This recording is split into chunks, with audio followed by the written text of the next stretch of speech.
Welcome back to Andersen Acres. Today we're talking about a plant that looks like it was designed by a wild artist with no sense of restraint. Coleus. You might see it labeled as a variety of different things at your local garden center, but once you find it, you'll recognize it.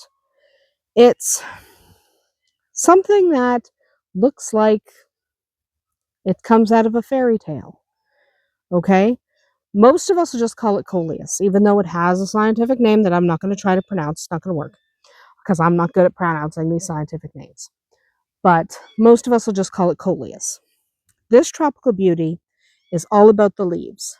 They are ruffled and serrated, and they're splashed with colors so bright and varied that it could make a parrot blush.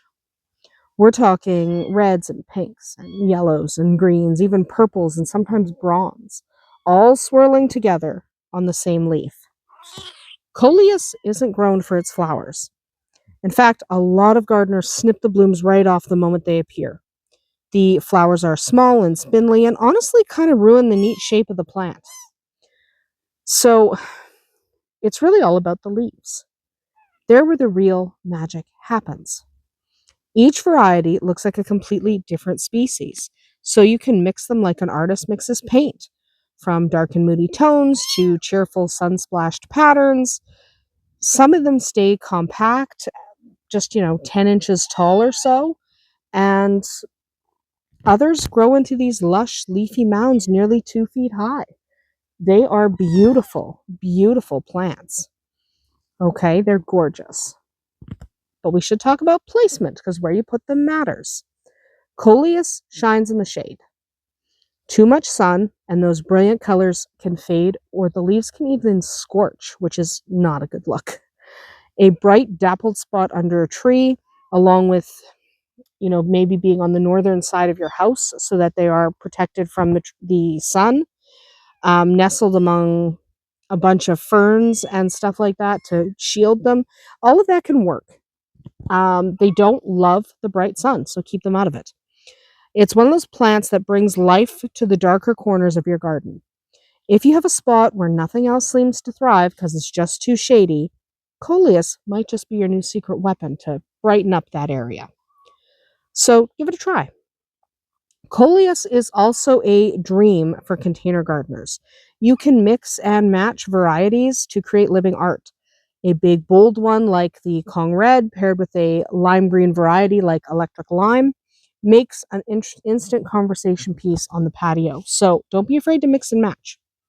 You can edge flower beds with the shorter types or use the trailing varieties to spill over the sides of hanging baskets. They're gorgeous. They fill space fast, and they look like, ignore the kittens, and they look like you put way more effort into your garden than you actually did. Always a win. These guys look like you spent so much time on them, but they're not that difficult to grow, so you didn't, but it looks like you did. As for actual care, since we're talking about not putting too much effort in them, Coleus does like things just right. Not too dry, not too soggy. It's not necessarily high maintenance, but you do have to keep things in that middle of the road, right? So if your soil is very, very wet, you might not want this one. If it's too dry, you can always water it. But if it's too wet, it's not going to be fun. This plant will stay cheerful and beautiful as long as you meet its basic needs. Water it regularly, especially when it's hot out, because this plant does wilt faster than a drama queen who's been on stage and is a little bit thirsty. If you see it drooping, it's asking for attention. Okay, it needs something. Once watered, it usually perks right back up again. Just don't let it sit in soggy soil or you'll end up with root rot and a sad pile of mush. It does root rot fairly quick, but again, just don't plant it in the wettest areas of your yard and you'll probably be okay. When it comes to feeding it, moderation, moderation, moderation. A slow release fertilizer or a little bit of compost at the beginning of the season and you're probably good for the rest of that entire season. Overfeeding can make the colors duller, which you do not want, right? You want them to stay nice and bright. The whole reason we plant Coleus is those bright leaves. So if you want to keep it looking good, do not give it too much, okay? You don't want to feed it too much. It's kind of the garden version of over editing a photo when you feed them too much. You lose the vibrancy. So tone it back with the fertilizer. Okay, tone it back. Now, for Coleus, pests are not usually a huge problem, but if you bring your Coleus indoors for winter or you keep it in a greenhouse, you want to watch for the usual suspects. It might be housing aphids or whiteflies or mealybugs. They probably won't bother that plant that much, but they might be hiding in it.